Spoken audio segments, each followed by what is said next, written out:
আসসালামু আলাইকুম। নতুন আরেকটি ক্লাসে সকলকে স্বাগতম। আজকে হচ্ছে আমরা আমাদের উচ্চতর গণিত বইয়ের ৮.২ অধ্যায়ের ৯, ১০, ১১ এই তিনটা অঙ্কের সমাধান করব। দেখো এই তিনটা প্রবলেম আমরা কত সহজে সমাধান করতে পারি। তো দেখো আমাদের প্রথম যে কোশ্চেনটা সেটা বললো tan theta equal to x by Y, যেখানে X not equal to Y হলে তুমি এটার মান নির্ণয় করো। আচ্ছা, 10 নম্বরেও আমাদের একটা প্রবলেম দেওয়া আছে, 11 নম্বরেও এরকম একটা প্রবলেম দেওয়া আছে। আমাদের আজকের যে তিনটা প্রবলেম, এই তিনটা প্রবলেম কিন্তু আমাদের এই অধ্যায়ের মোস্ট ইম্পর্টেন্ট কোশ্চেন। আমাদের 8.2 থেকে যত কোশ্চেন আসে এই তিনটা কিন্তু কোশ্চেন খুবই ইম্পর্টেন্ট। তার মানে আজকের ক্লাসটা খুবই কিন্তু দুর্দান্ত হবে।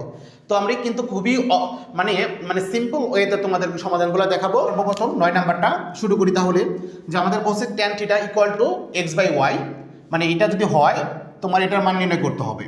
ওকে, তাহলে দেখো আমরা কিভাবে শুরু করতে পারি। তাহলে আমরা লিখবো যে দেওয়া আছে, যে 9 নাম্বার আমাদের যেটা দেওয়া আছে সর্বপ্রথম সেটা লিখি, যে দেওয়া আছে আমাদের দেওয়া আছে কি tan theta equal to x by y, এই জিনিসটা আমাদের দেওয়া আছে। এখন এই জিনিসটাকে মডিফাই করে আমরা এটা বানাবো। এখন দেখো আমরা কি করতে পারি, চিন্তা করো যে এখানে যেহেতু আমাদের x sine theta plus y cos theta divided by x sine theta minus y cos theta আছে, তার মানে আমরা একটা করে স্টেপ বাই স্টেপ আগাই। যে এখানে যেহেতু উপরে তোমার সাইন, দেখো আবার কস, অর্থাৎ সাইন কস আনতে হবে। আমাদের কোশ্চেনে কি আছে ট্যান, আমরা জাস্ট একটা স্টেপ ফলো করি। যেহেতু আমাদের ট্যানের সাথে সাইন এবং কজের ফর্মুলা জানা আছে আমাদের, তাহলে ট্যান সমান সমান আমরা কি জানি সাইন বাই কস। যেহেতু আমাদের ডান মানে যেটার মান বের করতে হবে সেখানে সাইন কজ আছে, তার মানে আমরা সর্বপ্রথম করব কি এই ট্যানটাকে চেঞ্জ করে ফেলবো। তাহলে ট্যানের পরিবর্তে আমরা কি লিখতে পারবো sine theta by cos theta. তোমরা সবাই জানো যে এই সূত্রটা ট্যানের পরিবর্তে sine theta by cos theta লিখতে পারে। তোমরা যারা সূত্র জানো না সূত্রগুলো আজকে একটু মুখস্থ করে ফেলবা। তো কিভাবে সূত্রগুলো সহজে মুখস্থ করা যায় সেটা নিয়েও কিন্তু আমার একটা ভিডিও আছে, জেনারেল ম্যাথে 9.1 অধ্যায় যখন করাইছি সেখানে কিন্তু আমি দিয়ে দিচ্ছি ওটা, যে কিভাবে আমাদের এই যে ত্রিকোণমিতির যত সূত্র আছে সবগুলো আমি এক ক্লাসে মানে মনে রাখার জন্য একটা সহজ একটা টেকনিক শিখিয়ে দিয়েছিলাম, ওটা দেখে নিও। তাহলে দেখো sine by cos equal to আমরা কি লিখতে পারবো এক্স বাই ওয়াই লিখতে পারবো। এখন দেখো এখন আমরা কি করতে পারি, এখন আমরা দেখতে পাচ্ছি যে আমাদের এই যে এখানে কি করতে হবে, এক্সের সাথে মানে সাইনের সাথে এক্স আনতে হবে, আর হচ্ছে কি করতে হবে আমাদের হচ্ছে যে কজের সাথে ওয়াই আনতে হবে। যেহেতু আমাদের এখানে সাইন এবং কজ আছে, তাহলে আমরা কি করতে পারি এখানে একটা এক্স আর নিচে একটা ওয়াই গুণ করতে পারি না? হ্যাঁ, তাহলে আমরা উভয় পাশে এক্স বাই ওয়াই দ্বারা গুণ করব, কারণ আমরা প্রমাণে দেখতে পাচ্ছিলাম সাইনের সাথে এক্স গুণ থাকতে হবে আর কজের সাথে ওয়াই গুণ থাকতে হবে।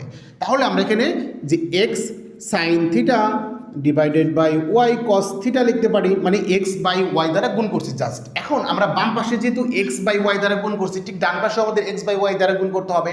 দেখো আমাদের কিন্তু ডান পাশে অলরেডি যে এক্স বাই ওয়াই একটা ছিল, আমরা সেখানে যদি আবার এক্স বাই ওয়াই দ্বারা গুণ করি তাহলে দেখো এক্স গুণ করলে কী হবে এক্স স্কোয়ার আসবে, আর নিচে ওয়াই মানে ওয়াই গুণ করলে ওয়াই স্কোয়ার আসবে।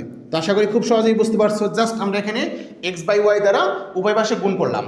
ওকে, আমাদের প্রমাণ অলরেডি শেষ। দেখো আমাদের এখানে বলছি x sine theta plus y cos theta, নিচে ঠিক সেম জিনিস x sine theta minus y cos theta. দেখো আমরা জাস্ট এখন যদি এটাকে যোজন বিয়োজন করি, অর্থাৎ এটা উপরে যে প্লাস হবে আবার বিয়োজন করলে এটাও নিচে আসবে আর এটা আমাদের মাইনাস হবে, তার মানে কিন্তু আমাদের এটা বের হয়ে যাবে। অর্থাৎ জাস্ট এই মানটাকে যদি আমরা যোজন বিয়োজন করি তাহলে কিন্তু আমাদের অ্যান্সার শেষ। তাহলে দেখো আমরা জাস্ট যোজন বিয়োজন করবো। যোজন করলে আমরা জানি উপরে যেটা থাকে সেটাকে লিখতে হয়, আর নিচে যেটা ছিল সেটা উপরে যে জাস্ট যোগ হয়ে যায়, তার মানে আমরা যোজন করে ফেললাম। ঠিক আছে, বিয়োজন, তো বিয়োজন করার ক্ষেত্রে আমাদের উপরে যেটা ছিল সেটা আমরা আগে লিখবো যে এক্স সাইন থিটা, আর নিচে যেটা ছিল সেটা আমরা মাইনাস দিয়ে লিখবো, তাহলে মাইনাস ওয়াই কস থিটা। দেখো ব্যাপারটা আমাদের কিন্তু এই যে যেটা মান বের করতে পারছে সেটা কিন্তু আমরা পাই গেছি অলরেডি। এখন এটা সমান সমান ডান পাশে যেটা পাবো সেটাই আমাদের অ্যান্সার হবে, ঠিক না? খুবই মজার। তাহলে দেখো আমাদের যেহেতু বাম পাশে যোজন বিয়োজন করছে, তাহলে ডান পাশেও যোজন বিয়োজন করতে হবে, শুধু এক পাশে করলে হবে না। তাহলে দেখো ডান পাশে আমাদের উপরে ছিল এক্স স্কোয়ার, সুন্দর লিখলাম। এখন আমরা যোজন করতেছি, তার মানে নিচের যে ওয়াই স্কোয়ার ছিল সেটা আমরা উপরে যে যোগ করব। ওকে ডান। এখন বিয়োজন করব, তার মানে উপরে যেটা ছিল সেটা আমরা আগে লিখবো মাইনাস, মানে যে ওয়াই স্কোয়ার ছিল আমরা এখানে নিচে ওয়াই স্কোয়ার লিখবো।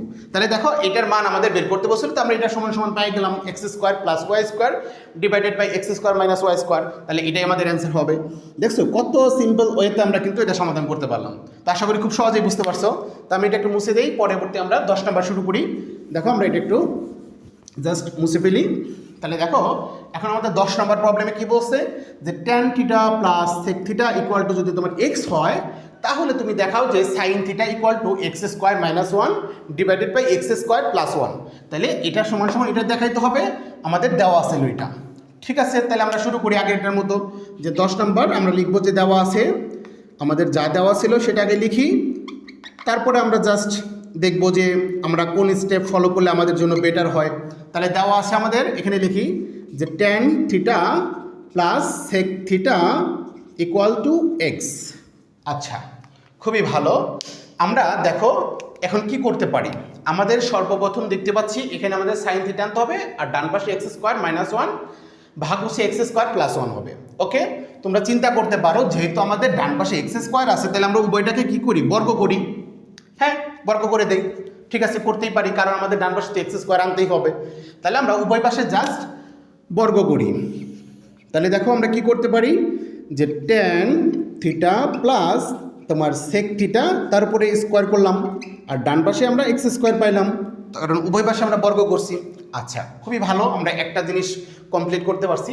তো এরপর দেখো আমাদের সাইন থিটা আনতে হবে। আমাদের এখানে আছে কি ট্যান থিটা সেক থিটা। দেখো মজার ব্যাপার হচ্ছে, তুমি ট্যানের সাথে কিন্তু সাইনের সম্পর্ক জানো, ট্যান থিটা সমান সমান কি জানো তুমি, সাইন বাই কস। আবার সেক থিটা সমান সমান জানো কি, 1 বাই কস, হ্যাঁ 1 বাই কস। তাহলে দেখো আমরা এটাকে সাইন কজে কনভার্ট করতে পারবো। সাইন কজে কনভার্ট করতে পারলে আশা করা যায় সেটাকে আমরা সাইনে আনতে পারবো। তাহলে দেখো আমরা জাস্ট ট্যান থিটার পরিবর্তে যেটা লিখতে পারি, আমরা ট্যানের পরিবর্তে লিখতে পারবো সাইন থিটা বাই হচ্ছে কস থিটা। ঠিক আছে, ওকে, প্লাস দেখো সেক থিটার পরিবর্তে আমরা লিখতে পারবো 1 বাই কস থিটা। খুবই ভালো, মোটামুটি দেখা যাচ্ছে যে আমাদের রেঞ্জের মধ্যে আছে, মানে একটু পরিচিত ভাব। তো দেখো এখন আমরা কি করতে পারি, আমরা জানি যে একাধিক পদ থাকলে, ভগ্নাংশ থাকলে আমাদের লসাগু নিতে হয়। তো সেম জিনিসটাই করবো আমরা, যে কস থিটা, তাহলে এই দুটার মধ্যে লসাগু কি হবে, কস থিটা হবে। তাহলে এখানে কস থিটা লিখে ফেলবো। এরপর দেখো তুমি কস থিটাকে এই কস থিটা দ্বারা ভাগ করতে হয়, তাহলে এটাকে যখন এটা দ্বারা ভাগ করবা কি পাবা, 1 পাবা না, 1। সেই 1 এর সাথে উপরের সাইন থিটাকে গুণ করলে তুমি কি পাবা, সাইন থিটা প্লাস আবার যখন তুমি কস থিটা দ্বারা কস থিটাকে ভাগ করবা 1 হয়ে যাবে, সেই 1 এর সাথে 1 গুণ করলে 1 হবে। তাহলে এটাকে আমরা স্কোয়ার করে ফেলবো, ডান পাশে আমাদের এক্স স্কোয়ার ছিল, হয়ে গেল। এখন দেখো আমরা কি করতে পারবো, এই যে হোল স্কোয়ার ছিল, তাহলে দুইটার উপরে আমরা স্কোয়ারটা দিয়ে দিব। আচ্ছা, তো খুবই ভালো। তো আমাদের এখানে ছিল তোমার হচ্ছে সাইন থিটা প্লাস 1 তার উপরে স্কোয়ার, আর নিচে আমাদের ছিল কি কস থিটা, তার উপরে আমরা স্কোয়ার করে ফেললাম। তাহলে দেখো ডান পাশে আমাদের এক্স স্কোয়ার। দেখো আমাদের কিন্তু মোটামুটি উপরে সাইন আছে, নিচে কস স্কোয়ার থিটা আছে, তাহলে আমাদের টার্গেট হচ্ছে সাইন আনা। তো তোমরা জানো সবাই যে তুমি এই যে sign square theta plus cos square theta সমান সমান হচ্ছে 1। তাহলে আমাদের যেহেতু কনভার্ট করে আমাদের সাইন আনতে হবে, তাহলে কজের পরিবর্তে আমরা কি লিখতে পারবো বলো তো, যে কস থিটা যদি এখানে থাকে, এই সাইন থিটাকে যদি আমরা ডান পাশে নেই, তাহলে 1 মাইনাস সাইন স্কোয়ার থিটা হয় না।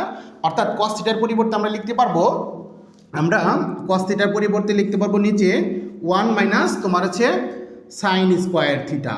ওকে, আর উপরে আমাদের কি আছে দেখো, যে সাইন থিটা প্লাস 1 তারপরে হোল স্কোয়ার আছে।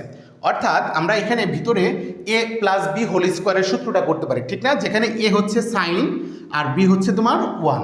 তাহলে দেখো আমরা খুব সহজে তোমার হচ্ছে মানে এ প্লাস বি হোল স্কোয়ারের সূত্রটা অ্যাপ্লাই করি। তাহলে আমরা এখানে লিখতে পারবো যে এ স্কোয়ার প্লাস তোমার 2a, এ হচ্ছে সাইন থিটা, বি হচ্ছে 1। তোমরা জানো যে 2 সাইন থিটার সাথে 1 গুণ করলে সে 2 সাইন থিটাই থাকবে শুধু, এই জন্য আমি 1টা লিখলাম না, প্লাস তোমার হচ্ছে 1 এর উপর স্কোয়ার মানে বি স্কোয়ার। তাহলে 1 এর উপর স্কোয়ার দিলে তো তোমরা যেন 1ই থাকে, সেটাও আমরা লিখলাম না। তাহলে ডান পাশে আমাদের এক্স স্কোয়ার ছিল, এক্স স্কোয়ার থাকবে। তাহলে দেখো আমরা এই জিনিসটা পাইলাম। এখন দেখো মজার ব্যাপারটা, তোমরা দেখতেই পাচ্ছ আমাদের ডান পাশে এক্স স্কোয়ার মাইনাস 1 ভাগ হচ্ছে এক্স স্কোয়ার প্লাস 1। আমাদের কিন্তু ডান পাশে কি আছে, এক্স স্কোয়ার। আর তোমরা জানো যে প্রত্যেকটা পূর্ণ সংখ্যার নিচে কিন্তু মনে মনে একটা 1 আছে, ঠিক না। অর্থাৎ এই অংশটাকে যদি আমরা বিয়োজন যোজন করি, তাহলেই কিন্তু আমাদের ডান পাশটা চলে আসবে। ডান পাশটা যদি চলে আসে, তবে আশা করা যায় বাম পাশটা আমাদের সাইন থিটা থাকবে। দেখো আমরা ট্রাই করি। আমরা তাহলে কি করব, বিয়োজন যোজন করব। আমরা প্রমাণের দিকে তাকাবো, কোন কোন স্টেপ ফলো করতে হবে সেটা পরে একাই আমাদের মাথা থেকে আসবে, ঠিক আছে। তাহলে দেখো আমরা এখন বিয়োজন যোজন করব। তো বিয়োজন যোজন করলে আমাদের প্রথমে যেটা করতে হবে, উপরে যা ছিল সেটা আগে রাখতে হবে। দেখো উপরে আমাদের কি ছিল, সাইন স্কোয়ার থিটা প্লাস তোমার 2 সাইন থিটা প্লাস 1, এটা আমাদের উপরে ছিল। এখন আমরা যেহেতু বিয়োজন করতেছি, তার মানে এই নিচেরটা উপরে যা বিয়োগ হয়ে যাবে, আর বিয়োগ হলে তোমরা জানো জাস্ট এগুলোর চিহ্নগুলো পরিবর্তন হয়ে যাবে। তাহলে ওখানে প্লাসের 1 ছিল, মাইনাসের 1 হবে। আর আমাদের এখানে মাইনাসের সাইন স্কোয়ার থিটা ছিল, আমাদের প্লাস সাইন স্কোয়ার থিটা হবে। ওকে ডান। তাহলে আমরা বাম পাশে কিন্তু বিয়োজনটা করে ফেললাম। ঠিক ডান পাশে এখন আমাদের এখানে কি করতে হবে, যোজন করতে হবে। তাহলে যোজন করলে আমাদের সেমভাবে উপরে যেটা ছিল সেটা আগে লিখতে হবে দেখে দেখে, sign square theta plus 2 sign theta plus 1, এটা আমাদের উপরে ছিল। এখন আমরা যোজন করব এই জিনিসটাকে। তো যোজন করলে তোমরা জানো যে জাস্ট ওই জিনিসটাই বসে যায়। তাহলে আমাদের এখানে বসবে প্লাসের 1 মাইনাসের সাইন স্কোয়ার থিটা। ওকে ডান। এখন ডান পাশেও আমাদের যোজন বিয়োজন করতে হবে, তার মানে বিয়োজন যোজন করতে হবে। তাহলে আমরা এক্স স্কোয়ার ছিল আমাদের এখানে, আমরা বিয়োজন করলাম -1, আর যোজন করি যদি এক্স স্কোয়ার প্লাস 1 হয়। তাহলে দেখো আমাদের ডান পাশ কিন্তু অলরেডি প্রমাণ হয়ে গেছে। এখন আমাদের কাটাকাটি করার পরে দেখি আমরা বাম পাশে সাইন আনতে পারি কিনা, আর আনলেই তো শেষ, ঠিক না? হ্যাঁ। তাহলে দেখো তোমরা জানো যে প্লাসের এবং মাইনাসের মানে একই জিনিস যদি সেম জিনিস থাকে, একটা প্লাসের একটা মাইনাসে থাকলে সেটা কাটা চলে যায়। ওকে, আমরা 1 1 কাটে দিতে পারলাম। নিচে দেখো সাইন স্কোয়ার থিটা মাইনাসের ছিল, এখানে সাইন স্কোয়ার থিটা প্লাসের ছিল, এটা কাটা চলে গেল। তাহলে উপরে দেখো ফাইনালি আমাদের কি থাকে, উপরে আমরা দেখতে পাচ্ছি এখানে একটা সাইন স্কোয়ার থিটা, এখানে একটা সাইন স্কোয়ার থিটা, অর্থাৎ আমরা লিখতে পারবো 2 সাইন স্কোয়ার থিটা। আর এখানে আমরা একটা দেখতে পাচ্ছি 2 সাইন থিটা, 2 সাইন থিটা। এখন নিচে দেখো তো কি আছে, তো নিচে আমরা দেখতে পাচ্ছি যে এখানে তোমার হচ্ছে 2 সাইন থিটা আছে, তাহলে 2 সাইন থিটা লিখবো এখানে, আর এখানে 1 1 যোগ করলে 2 হয়, আর ডান পাশে আমাদের যেটা ছিল সেটাই থাকুক। এখন একটা জিনিস দেখো, উপরে আমরা দেখতে পাচ্ছি উপরে সাইন থিটা এবং 2 কমন আছে, অর্থাৎ 2 সাইন থিটা কমন। তাহলে আমরা সুন্দর করে 2 সাইন থিটাটা কমন নিয়ে নিই, 2 সাইন থিটা। তো এটা যদি আমরা কমন নিই, দেখো কি থাকে, আমরা জানি, আমি কিন্তু প্রত্যেকটা ক্লাসে যখন এই কমন নেওয়ার ব্যাপারটা আসে আমি বলি তোমাদেরকে যে আমরা যখন কমন নেই, অর্থাৎ যেখান থেকে কমন নিচ্ছি অর্থাৎ ওই পদটাকে এটা দ্বারা ভাগ করব। কমন নেওয়া মানে হচ্ছে ওই পদটাকে আমরা এটা দ্বারা ভাগ করতেছি। তাহলে দেখো এটাকে যখন তুমি এটা দ্বারা ভাগ করবা, 2 2 কাটা চলে যাবে, আর সাইন স্কোয়ার থিটাকে সাইন দ্বারা ভাগ করলে একটা সাইন থাকবে, অর্থাৎ সাইন থিটা হবে। প্লাস আমরা যখন এটাকে এটা দ্বারা ভাগ করব পুরাটাই কাটা চলে যাবে, তাহলে কাটা গেলে 1 থাকে, তাহলে এটা বসবে। ঠিক আছে? ওকে। তারপরে দেখো এখানে আমাদের 2 কমন যায়, তাহলে আমরা 2 কমন নেই। এখানে 2 কমন নিলে কি থাকবে, এই পার্ট থেকে শুধু সাইন থিটা থাকবে, আর এই পাশ থেকে শুধু 1 থাকবে, আর আমাদের ডান পাশে যা ছিল তাই থাকবে। ওকে ডান। এখন দেখো আমাদের এটা আর এটা মিল, তাহলে এটা কাটা চলে যাবে, 2 2 মিল কাটা চলে যাবে, উপর নিচে সেম জিনিস থাকলে কাটা চলে যায়। তাহলে দেখো ফাইনালি শুধু সাইন থিটাটা এখানে থেকে গেছে, আর সবই কাটা চলে গেছে। তাহলে সাইন থিটা সমান সমান এক্স স্কোয়ার -1 ভাগ হচ্ছে এক্স স্কোয়ার +1। দেখো আমরা কিন্তু খুব সহজেই মানে প্রমাণটা করে ফেলতে পারলাম। তাহলে সাইন থিটা ইকুয়াল টু কী হবে, x square -1 divided by x square +1। তাহলে এটাই হচ্ছে আমাদের, যেহেতু দেখাইতে বলছে আমরা লিখবো শুট। তো আশা করি খুব সহজেই প্রবলেমটা বুঝতে পারলাম। ওকে, তাহলে আমাদের লাস্ট ওয়ান, এখন আমাদের 11 নম্বর কোশ্চেনটা সলভ করতে হবে। আমাদের 11 নম্বর কোশ্চেনটা সবচেয়ে বেশি ইম্পর্টেন্ট এই অধ্যায়ের মধ্যে। তাহলে আমি এটা একটু মুছে ফেলি, আমি এটা একটু দ্রুত মুছে ফেলি, পরে 11 নম্বর প্রবলেমটা সমাধান। তাহলে দেখো 11 নম্বর প্রবলেম আমাদের কি বলছে, যে আমাদের বলছে যে a cos theta minus b sin theta equal to c হলে প্রমাণ করো যে a sin theta plus b cos theta equal to plus minus √a square plus b square minus c square. Okay, তাহলে দেখো আমরা এই জিনিসটা থেকে জাস্ট এটা প্রমাণ করব। ওকে, তো আমরা খুব সহজেই করতে পারবো, এবং এটা কিন্তু খুবই ইম্পর্টেন্ট। তাহলে দেখো আমরা প্রথমে লিখবো, দেওয়া আছে আমাদের, যেটা দেওয়া আছে সেটা আমরা সর্বপ্রথম লিখব। ওকে, দেওয়া আছে আমাদের কি, a cos theta minus b sin theta equal to c। এখন আমরা দেখব যে আমাদের এই প্রমাণের এগুলো আনার জন্য আমাদের কি কি করতে হবে। আমরা জাস্ট এখানে ফলো করব, তারপরে কোন কোন স্টেপ হবে সেটা আমরা অ্যাপ্লাই করব। ওকে, তো আমরা সর্বপ্রথম দেখতে পাচ্ছি যে আমাদের এখানে একটা a square b square minus c square, অর্থাৎ a স্কোয়ার আছে, তাই না? প্রত্যেকটার সাথে স্কোয়ার আছে, আমাদের এখানে a b c আছে, খুবই ভালো, পজিটিভ। তো আমাদের শুধু এখন স্কোয়ার যদি আনতে পারি মোটামুটি একটা কাজ ডান হয়ে যাবে, ঠিক না? তাহলে আমরা জাস্ট এই উভয় পাশে কী করতে পারি, বর্গ করতে পারি।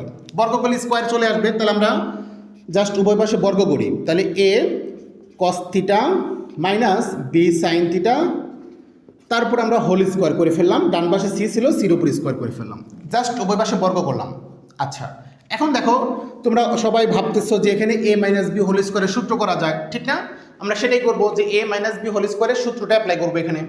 তাহলে a স্কোয়ার মাইনাস কী হবে, যে এটা a স্কোয়ার cos স্কোয়ার, এটা হচ্ছে আমাদের a, তার মানে a স্কোয়ার করলাম, a স্কোয়ার মাইনাস 2ab, তাহলে যে 2a হচ্ছে আমাদের a cos থিটা, b হচ্ছে আমাদের b sin থিটা, তাহলে 2ab প্লাস b স্কোয়ার, তার মানে b হচ্ছে আমাদের b sin থিটা ছিল, তার মানে এই দুটার উপর স্কোয়ার করে দিলাম। দেখো আমাদের a মাইনাস b হোল স্কোয়ারের সূত্রটা অ্যাপ্লাই করা ডান। ওকে, ডান পাশে আমাদের c স্কোয়ার ছিল, আমরা c স্কোয়ারটা লিখবো। ওকে, এখন দেখো কি করতে পারি, এখন আমাদের প্রমাণে যেহেতু তোমার হচ্ছে এ স্কোয়ার প্লাস বি স্কোয়ার মানে সি স্কোয়ার আছে, তো দেখো আমাদের সিঙ্গেল অবস্থায় সি স্কোয়ার আছে, খুবই ভালো। আমাদের এ স্কোয়ার প্লাস বি স্কোয়ার আনতে হবে, কিন্তু এখানে দেখো এ স্কোয়ার আর এই যে আমাদের যে বি স্কোয়ার এটা কিন্তু সিঙ্গেল অবস্থা নয়, অর্থাৎ কজের সাথে গুণ আকারে আছে, অর্থাৎ এটাকে আমাদের এই কজ থেকে বের করে আনতে হবে, ঠিক না? তো সেজন্য তোমাদের ওয়ে জানা আছে, তোমরা সবাই চিন্তা করতেছো যে স্যার আমরা তো এখানে কজ স্কোয়ার থিটার পরিবর্তে 1 মাইনাস সাইন স্কোয়ার থিটা লিখতে পারবো, যেখানে আবার 1 এর সাথে তোমার স্কোয়ার গুণ করলে এটা কিন্তু সেপারেট হয়ে যাবে। হ্যাঁ, এক্স্যাক্টলি আমরা তাই করবো। তাহলে আমরা এখানে স্কোয়ার লিখবো, জাস্ট এখানে কজ স্কোয়ারের পরিবর্তে আমরা 1 মাইনাস সাইন স্কোয়ার থিটা জানি সেটা লিখতে পারবো। এটা লেখাতে সুবিধা হইলো যে 1 এর সাথে তুমি যখন স্কোয়ার গুণ করবা দেখবা এ স্কোয়ারটা আলাদা হয়ে গেছে। আমাদের তো স্কোয়ার আলাদাই লাগবে, স্কোয়ারের সাথে কিছু আছে না। দেখো সেমভাবে আমরা খুব সুন্দরভাবে, আচ্ছা এটা আমরা যা আছে তাই লিখবো, এটার কোনো কাজ নাই আপাতত, এটা আমাদের এরকমই থেকে যাবে।